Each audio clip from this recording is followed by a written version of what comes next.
Welcome to Penrose Learning, where we make understanding easy. You begin by backing up critical data and confirming you know the Google password and the phone's lock method. This prevents data loss and reactivation issues. Once done, connect the Huawei to Wi-Fi and charge it above 50% so the process won't abort. Next, open Settings, then Accounts, and tap the Google account you want to remove. This is the first actionable step toward dissociating the account. Make sure you're comfortable pausing if a verification prompt appears. Now focus on the middle steps. In Accounts, select the Google entry and inspect synced items so you know what will be lost. Tap Remove Account and when prompted, confirm with your phone PIN and, if requested, your Google password. That's how the system verifies ownership and prevents unauthorized removal. If the account is a device administrator or has Play Protect enabled, disable those first, otherwise removal will fail.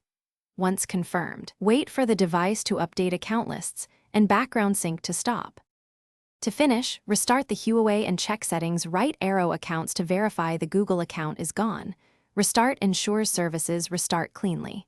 If removal still fails and you plan a factory reset, make sure you know the Google credentials to avoid factory reset protection lock. If you encounter errors, clear the Settings app cache or try removing the account from web. Google.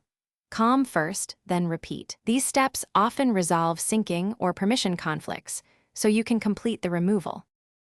Thanks for watching. If this was helpful, leave a like and consider subscribing. See you next time.